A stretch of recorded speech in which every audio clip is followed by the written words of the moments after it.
Hi, welcome to our Black History Month podcast. Throughout the D&I calendar, we celebrate Black History Month and other important D&I events by discussing what it means amongst ourselves and talking to people, individuals, about what it means to them. And today we are joined by Kelvin Akhigbe, who is a final year law student at Leeds University. And we had the pleasure of meeting him a few months ago when he joined us for our virtual intern programme. Hi, Kelvin, how are you? I'm good, thank you. Thank you for inviting me. Oh, not at all. It's your final year, so I'm guessing this is a really busy period for you. Yes. Well, thank you for your time. And I'm also joined today by my fantastic colleague, Wonu Sanda, as well. Hi, Wonu. Hi, Emma. Hi, Kelvin. Thanks for joining us. Sorry, the theme this year for Black History Month is Reclaiming Narratives, Yes. which is talking about gaining an accurate understanding of Black history. Yeah, that's right. So reclaiming narratives and how they've described that is it's marking a significant shift towards recognizing and correcting the narratives of Black history and culture. So obviously within the media, within professionals, services, within work, within education, there can be different narratives about what it's like to be Black in the UK, in Britain, what our culture's like, what our history's like. And I think one of the reasons they've focused on that this year is, in a sense, it's empowering really to look at brighter, more encouraging stories where you may have been unaware of different people's journeys or narratives. It's just kind of encouraging for everybody else to see that there's a broader picture, a broader story to tell about Black people in the UK and their history. Three of the areas they are focusing on this year are honouring our heroes. So that's challenging the narratives that have often overlooked the contributions and achievements of Black individuals, and that's both in the UK and globally. Embracing our stories, so taking control of our stories and, again, honouring our heroes and shining a light on diverse and the profound impact of Black individuals across various fields. And then finally, empowering and educating. So embracing, educating and empowering each other through the stories that sort of collectively shape our identity. And I think Black history is, UK history, it's collective, it's everybody, and it's always great to sort of learn something new about our history and where our modern day kind of society has come from. And that's one of the reasons I'm really happy to have Kelvin on. Kelvin's a new generation coming into the legal profession. And we thought it'd just be really interesting to hear his narrative, really, and his journey coming into the legal field as a young, very successful and impressive Black man. And his career to date, and really what's important to him as we celebrate Black History Month.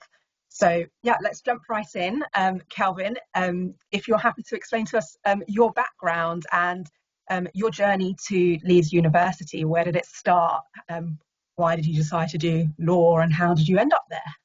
Yeah, sure. So I'm Black British, of course, Nigerian by heritage. Both my parents are Nigerian. In terms of my journey into law, it first of all started when one of my friends, I was in sixth form, and they told me to apply for the Sutton Trust program. So the Sutton Trust helps students from like state school backgrounds or low socioeconomic backgrounds with like career workshops, work experience. So that for me was like really pivotal because I was with London School of Economics on the Pathways to Law program. From there, I really gained a lot of insight into law, and I remember like my first ever like work experience was at a firm called Dorsey and Whitney, and that's where I kind of fell in love with like commercial law, for example. So I kind of developed that interest. I got mentored as well by Zero Gravity, which is a platform which again helps ethnic minorities or those that are disadvantaged in society, for example. And when I was mentored on Zero Gravity, I was actually originally applying to Oxford at the time.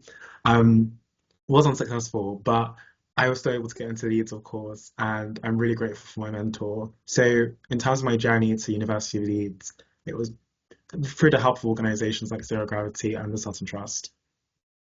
Wow, that sounds really interesting that you got quite a lot of support along the way from some of these sort of different organisations. You mentioned mentoring and the help of Zero Gravity. What impact do you think that had on you deciding to go into law? And I'll say that because I think for some time law has had a particular image of the type of person that goes into law. Do you think having a mentor helped you decide that this would be for you? Was that something quite key to your decision making? Yes, definitely. My mentor was also Black, which was amazing because I think it was nice to really understand their university experience and how they found studying law. I think in terms of they really helped develop that passion in terms of like intellectual stimulation, for example, for the degree, which obviously relates to how law is.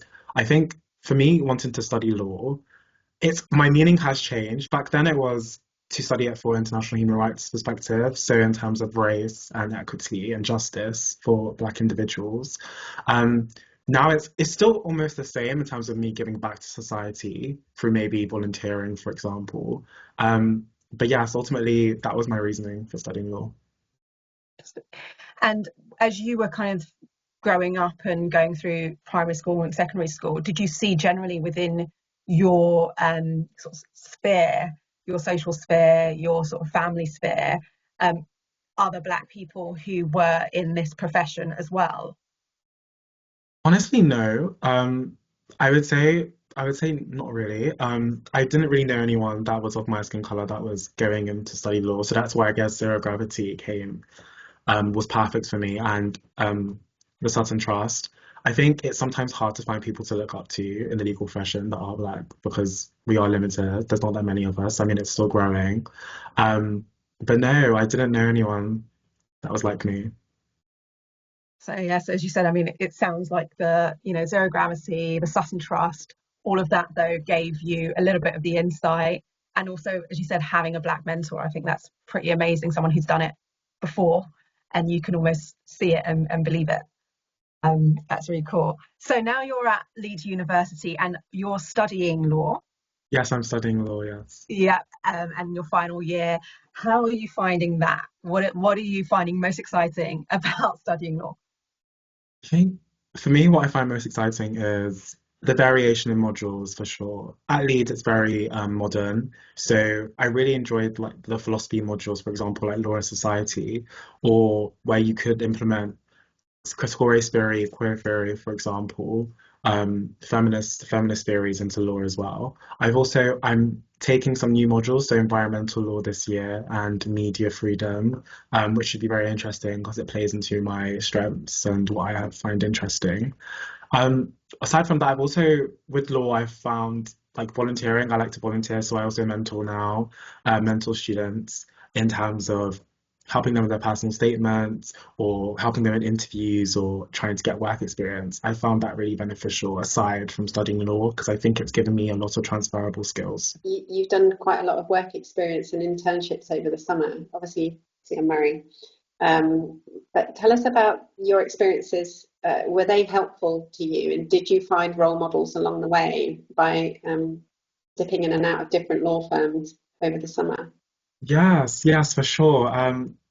For this summer, for example, I interned obviously at CM Murray, Peters and Peters, and I did a back scheme at Perkins Coie.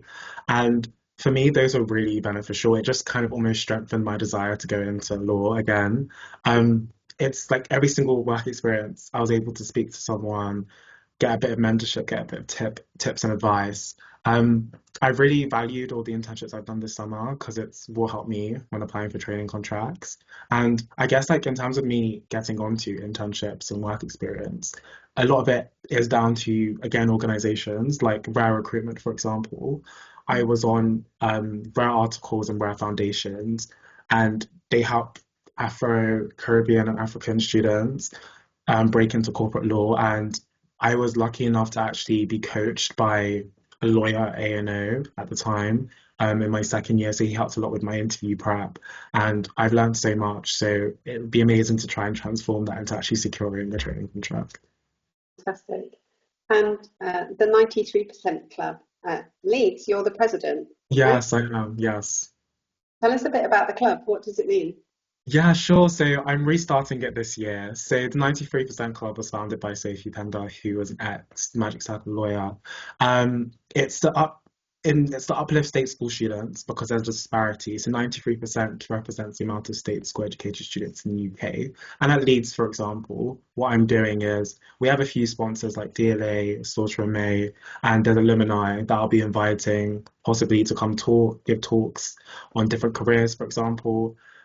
We have a few events lined up, so I'm going to do CV workshops, how to break into law, going to collaborate with a few other societies like finance and consulting and get their insights. But it's mainly to help those that are disadvantaged because at Leeds it is private school dominated, so state school students are the minority at that uni. So having a society like the 93% Club would be amazing to target those students and try to help them and I guess almost break that disparity because those that are private school educated have access to opportunities, have those connections that some people don't have. I'm really happy to hear that not only have you benefited from organisations like Zero Gravity and Rare Recruitment as well, by the sounds of it, and the Sutton Trust that you're giving back as well as doing things like this with us as well to talk about Black History Month. I was listening to Wonu mentioning about the narratives for Black History Month.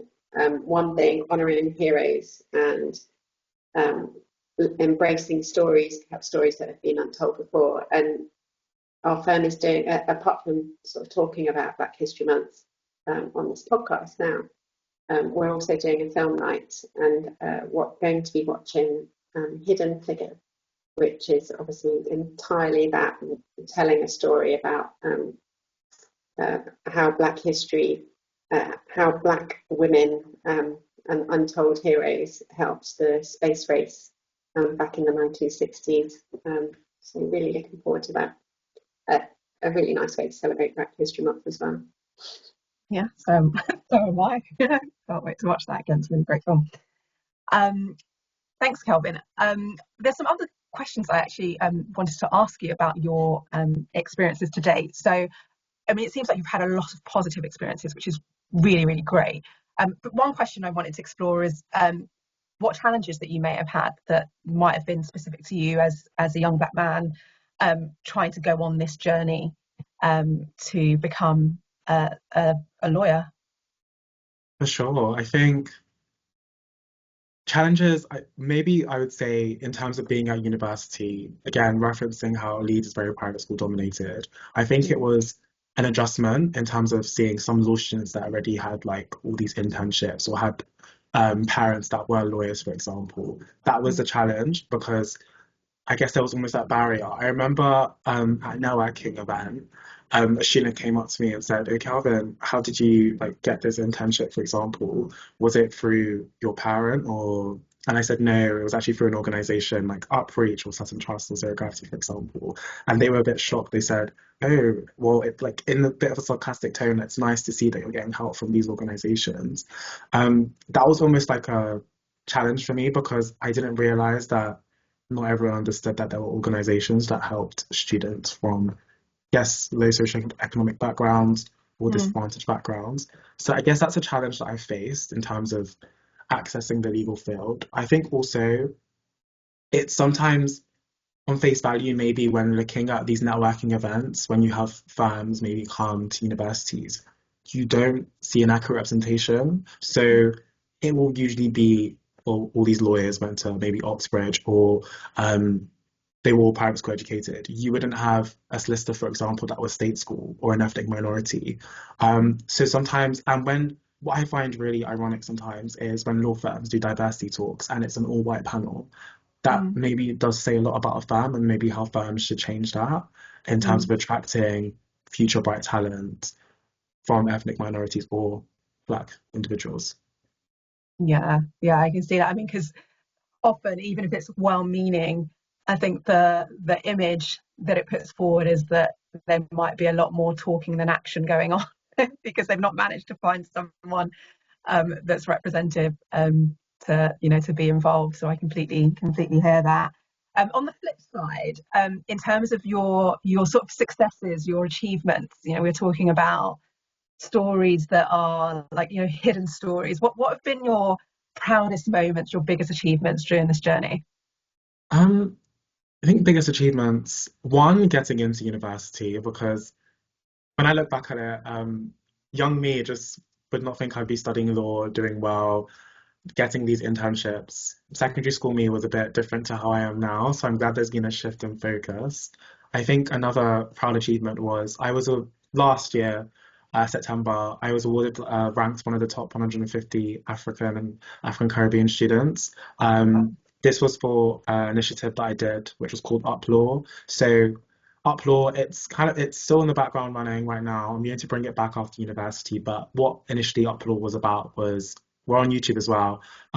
We did a lot of workshops, personal statement workshops, how to get experience. I mentored about 10 students last year within my free time, which was amazing. Some of them actually got sister apprenticeship offers, which was so great to see. One of them's actually at University of Leeds in first year. She asked me to mentor her again. So it's been amazing to see that the award was like right for me, and like my work is coming to feel like a success. I really value mentoring, and it's something that I think is really important in terms of maybe understanding one's background, or even from an inclusivity perspective, also widening your knowledge about different people. So yeah. Wow, that's really amazing. Well done. First of all, that's incredible. There's that element of, I guess, giving back. You've had people who've mentored you along the way, and you're still on your journey, but it's nice that you're able to give back to people who are just coming up just behind you as well. So that's really incredible. And so is Uplaw something that you helped to develop and organise? Yeah, so Uplaw, so it was actually started off in sixth form as part of so I did the International Baccalaureate, and there's this creativity action service part of it. So I thought, okay, let me make like a little organisation. And I got a few other students. Some of them are at uni, different Russell groups. Two of them have actually graduated. And that's where Uplaw almost originated from. So some of them actually have training contract offers now, which is amazing. So yeah, I'm going to bring it back after university, just because I am handling a lot at the moment. So then I'll have a bit more free time once I graduate. And yeah, I'd like it to grow because it's like very meaningful to me. And I mean, as part of Uplaw, I still mentor regardless, even though it's still in the background right now. I'm still mentoring with Uplaw, mentoring with Zero Gravity as well. So yeah. A lot on your plate. You're doing a lot. Well done. And around this year's theme of reclaiming narratives, for you, what does that mean? So often, sometimes within society, as I said at the start, there's a particular image, particular narrative. And I think specifically actually for young Black boys about what their lives look like, and, what their opportunities are and what their interests are. For you, when someone says reclaiming narratives, what does that mean for you? That's a good question. I think when someone says reclaim narrative, I think it's almost demystifying the perception around Black boyhood. For example, I think Black boys in society are almost, I guess, put in this little box of maybe being stereotyped as maybe not succeeding, or being seen as different to their other counterparts, racial counterparts, or for example, we're just pigeonholed into, ganghood. And I think what's important when reclaiming a narrative is us, as a Black male myself, is we can succeed in the corporate sphere, for example. We can uplift our voices. We're not being pigeonholed or being stereotyped or having biases by, I don't know, recruiters, for example. I think it's important to reclaim that narrative and show that, I guess, the term Black excellence, I don't like to use Black excellence sometimes because it can just be that term where it adds a lot of pressure. But almost like, for me, reclaiming narrative is showing that me as a Black male doesn't make me any different. I am just myself. I'm successful, I can do well, and I can do just as well as any other person, for example. Yeah, I think that's great. I love that. And it's not some sort of homogeneous group who all have sort of similar thoughts or dreams or aspirations, or can be limited in any way. I like the way you put that. You are just you. And getting people to see that is part of reclaiming the narrative, isn't it? It's actually getting people to see who you as who you are. Now, last but not least, from my question, Emma might have another. For those people that you are mentoring and who are coming up behind you, what would be your top tip to them in terms of coming through into the legal field, going through a law degree, going through university? What would be your top tip, having gone through it yourself? I think my top tip would be confident. I think it's sometimes very easy to have a lot of self-doubt. I still suffer from it, I'll be honest. Even studying law, or maybe like last application cycle, I had a few interviews.